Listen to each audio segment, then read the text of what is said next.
नाम हरिशंकर साहू है। मैं छत्तीसगढ़ से आया हूँ। मैं संत श्री आसाराम जी गुरुकुल अहमदाबाद में पढ़ता हूँ। मैं यहाँ 6ठी क्लास में अभी विद्या अध्ययन करता हूँ। गुरुकुलों में बहुत से बच्चे माँ बाप को छोड़कर आते हैं, रहते हैं, गुरुकुल की शिक्षा पाते हैं। साथ ही साथ भजन, पूजा, ध्यान, योगासन, प्राणायाम, भारतीय संस्कृति की जो भी शिक्षाएं हैं वो भी पाते हैं। शास्त्रों का ज्ञान, वेद, पुराण, भागवत, रामायण, श्रीमद् भगवत गीता, ये सब उनको पढ़ाया जाता है। अभी एक छोटा सा बच्चा है जिसकी आयु है 12 वर्ष।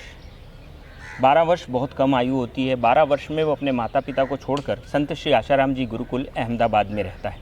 गुरुकुल में हॉस्टल की भी व्यवस्था है, बच्चे वहाँ रहते हैं और वहीं पढ़ाई करते हैं।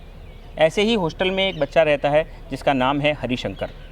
भारत भर से ही नहीं, पूरे विश्व भर से लोग आते हैं, लेकिन भारत के अनेक ज़िलों से, अलग अलग जगह से आए हुए बच्चे यहाँ पर रहते हैं। विभिन्न संस्कृतियाँ होती हैं, विभिन्न प्रकार के संस्कार होते हैं, परंतु संत श्री आसाराम जी गुरुकुल में आकर वो बहुत ही अच्छा महसूस करते हैं और उनको लगता ही नहीं कि हम किसी अलग प्रांत से हैं। उनको ऐसा ही लगता है कि आज हम एक मिनी भारत का रूप बन गए हैं संत श्री आसाराम जी गुरुकुल में। संत श्री आसाराम जी गुरुकुल में देखने को मिलता है भारत की एक छोटी सी झांकी, जिसमें पूरे भारतवर्ष के अलग अलग ज़िलों से बच्चे आए हुए हैं। हमारे साथ एक बच्चा है जिसका नाम है हरिशंकर।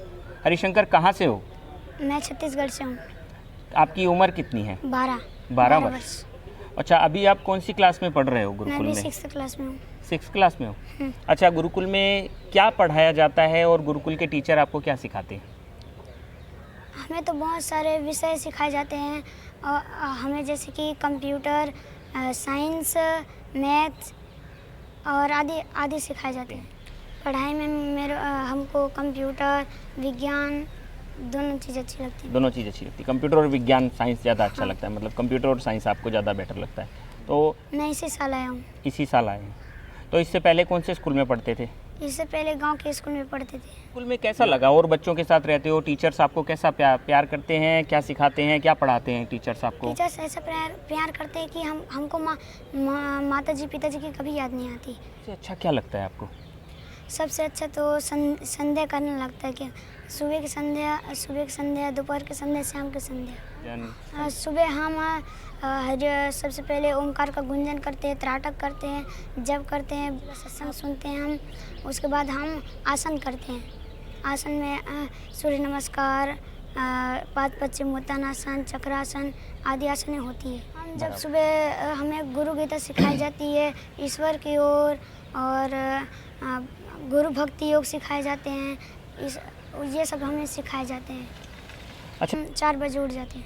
4 बजे उठ जाते हैं? 4 बजे उठ के आप क्या क्या करते हैं 4 बजे उठ के? हम जब उठते हैं तब हमें नियम कराए जाते हैं। ओमकार का गुंजन करते हैं, सुबह उठ के धरती माता को प्रणाम करते हैं, कर दर्शन करते हैं, माता पिता को प्रणाम करते हैं, अपने गुरुदेव को प्रणाम करते हैं।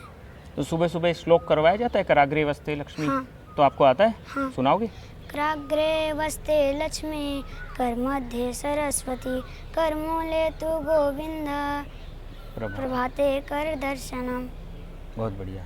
और भगवत गीता का कौन सा श्लोक याद है आपको? भगवत गीता का 15 श्लोक। इसी साल आया हूँ इसलिए थोड़ा थोड़ा याद। अच्छा, तो कौन सा श्लोक याद किया? कोई भी एक श्लोक सुना दो भगवत गीता का। ऊर्ध्वमूलं मनसाकं अस्वदं प्राहुरद्वयं छन्दांसि यस्य पर्णानि यस्सं वेद स वेदवे। अच्छा, घूमने ले जाते हैं गुरुकुल में? कहाँ कहाँ जाते हो? हम लोग जैसे कि यहाँ इस बार कहाँ गए थे? इस बार हम काकरिया गए थे, जहाँ बहुत से प्राणी थे और अलग अलग। अच्छा, जू में गए थे? हाँ। तो आपने क्या क्या देखा वहाँ पे? हमने देखा कि वहाँ शेर थे, बाघ थे, हाथी आदि जहाँ। किताबों में जो एल्फोर लोयन दिखाया जाता है वो आपको देख के सामने कैसा लगा? डर लगा? नहीं।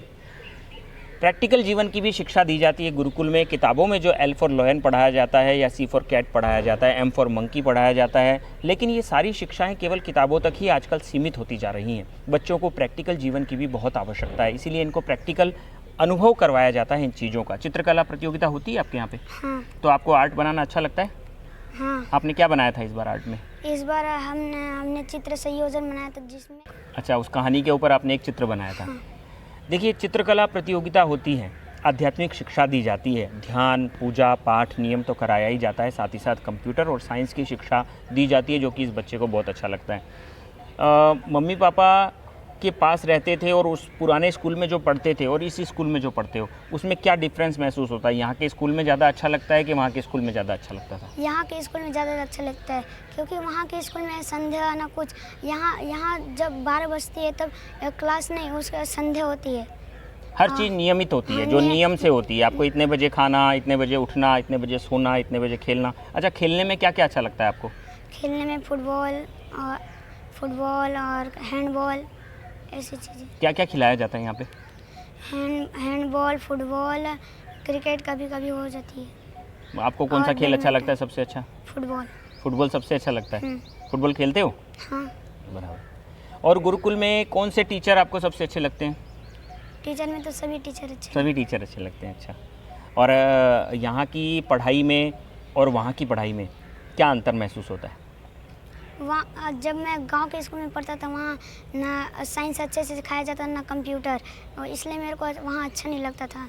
जब मैं दीपावली शिविर में यहाँ आता था, तब गुरुकुल में रहते थे, तब किसी बच्चे को देखता था तो मेरे को भी आने की इच्छा होती थी। ऐसा? तो अभी यहाँ आ गए तो अच्छा लग रहा है? हाँ।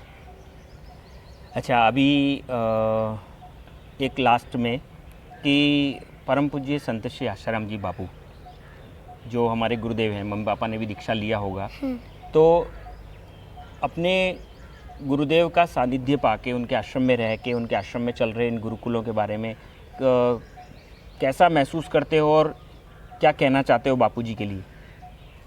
मैं संत श्री आशाराम जी बापू को खूब खूब नमन करता हूँ, क्योंकि मुझे गुरुकुल में पढ़ना बहुत अच्छा लगता है। बहुत अच्छा लगता है। चलो, हरिओम। ये कहा जाता है कि यदि भारतीय संस्कृति की नींव ही मजबूत नहीं होगी, देश की नींव ही मजबूत नहीं होगी, तो देश उन्नत कैसे होगा? तो भारतीय संस्कृति की नींव कहें या देश की नींव कहें या पूरे राष्ट्र की नींव कहें या पूरे विश्व की नींव कहें, वो हैं बच्चे और वो युवान, जो आज इस पूरे विश्व को संभालने के लिए आगे आ रहे हैं, पूरे देश को आगे संभालने के लिए आ रहे हैं। लेकिन यदि उनको कहा जाए कि ये एक तरीके से रीढ़ की हड्डी है इस देश की, यदि ये रीढ़ की हड्डी ही मजबूत नहीं होगी तो देश कैसे मजबूत होगा? इसीलिए इनको मजबूत करने के लिए खोले गए हैं संत श्री आशाराम जी गुरुकुल, जिसमें इन बच्चों को बहुत ही अच्छा महसूस होता है। गुरुकुल को वापस लाना है, भारत को विश्व गुरु बनाना है।